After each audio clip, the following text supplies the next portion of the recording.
షర్మిల గారు జగన్మోహన్ రెడ్డి గారు బానిస అన్నందుకు నేను ప్రెస్ స్టేట్మెంట్ ఇచ్చాను. బానిస అంటే ఇంగ్లీష్లో స్లేవ్ అని అర్థం. దానికి అనుగుణంగానే నేను కూడా షర్మిల గారిని తెలుగుదేశంకి దాసిలాగా పనిచేస్తుంది అన్నాను. అంటే అర్థం ఏంటి? దాసి అంటే సర్వెంట్. కాంగ్రెస్ వాళ్ళు ఎక్కడ స్పందించలా. పాపం తెలుగుదేశం వాళ్ళు దాంట్లో ఒకళ్ళిద్దరు దాన్ని వక్రించి వాళ్ళు చెప్తున్నా, పోయి తెలుగుదేశం మాస్టర్ దగ్గర కనుక్కోండి అక్షరానికి అర్థమైందో. ఇష్టం వచ్చినట్టు దాన్ని సోషల్ మీడియాలో వక్రించి రాశారు. మా పార్టీ ఆదేశాల మేరకు సిఐ గారికి కంప్లైంట్ ఇచ్చాం. అది ట్విట్టర్లో కానీ వేరే దగ్గర ఎవరెవరు ఇచ్చారో వాళ్ళ పేర్లు పెట్టాం. వాళ్ళ మీద తక్షణం యాక్షన్ తీసుకోవాలి.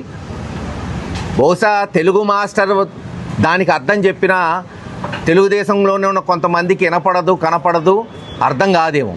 అందుకే తెలుగుదేశ పార్టీ వ్యవస్థాపక అధ్యక్షుడు ఎన్టీ రామారావు గారు ఒకానొక సమయంలో ఒక సినిమాలో చెప్పింది మీకు వినిపిస్తాను, వినండి కొంచెం.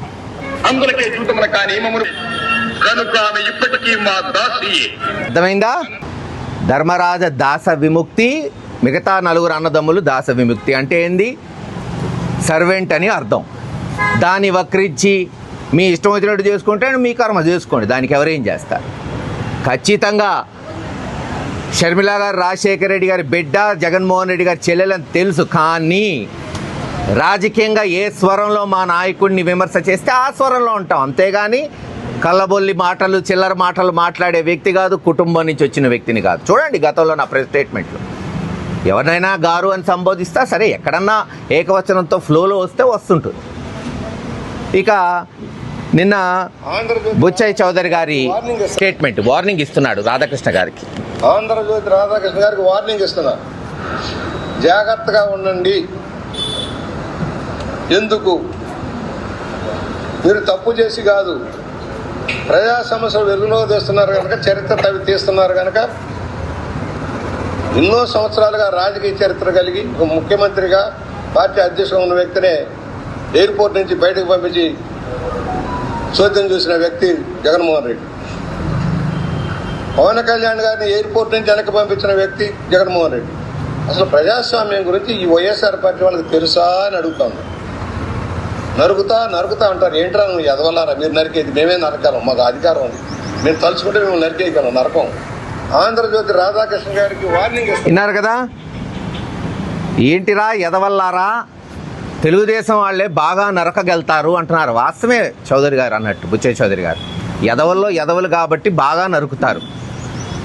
నాకు సెక్యూరిటీ ఇవ్వండి, నాకు ప్రాణహాని ఉంది అని ఒక ఎమ్మెల్యేగా విజయవాడ నరిడ్ రోడ్డులో కూర్చుంటే వంగవీటి మోహన్ రంగా గారిని నరికి చంపింది తెలుగుదేశం వాళ్ళు కాదా? చంద్రబాబు నాయుడు గారు కాదా?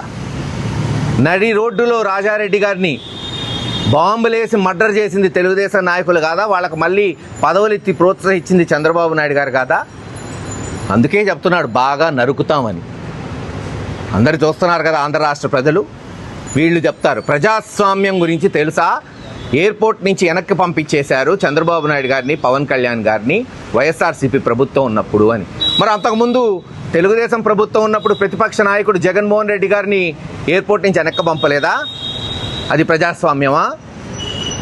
రాధాకృష్ణ గారు జాగ్రత్తగా ఉండాల్సింది జగన్మోహన్ రెడ్డి గారితో గురించి కాదు, చంద్రబాబు నాయుడు గారితో జాగ్రత్తగా ఉండండి. ఒప్పుకుంటా, రాధాకృష్ణ గారికి జగన్ గారికి వైరం ఉండొచ్చు పత్రికా పరంగా, లేదు ఆయన తెలుగుదేశానికి కొమ్ముగాయచ్చు, ఈయన వైఎస్ఆర్సీపీ పార్టీకి ప్రత్యర్థులు మాత్రమే. కానీ సొంత మామని ఎన్టీ రామారావు గారినే వెన్నుపోటు పొడిచి చెప్పులేసి ఆయన చనిపోయే వరకు తీసుకెళ్ళింది ఎవరు? ఏ పార్టీ, ఏ నాయకుడు? చంద్రబాబు నాయుడు గారు కాదా?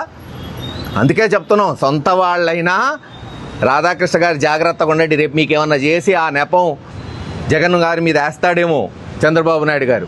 అందుకని అన్ని విధాలుగా అన్ని రకాలుగా జాగ్రత్తగా ఉండని తెలియచేస్తున్నాం. ఏది ఏమైనా సోషల్ మీడియాలో షర్మిల గారి గురించి తప్పుగా పెట్టిన వాళ్ళని శిక్షించవలసిందిగా కోరుకుంటున్నాం.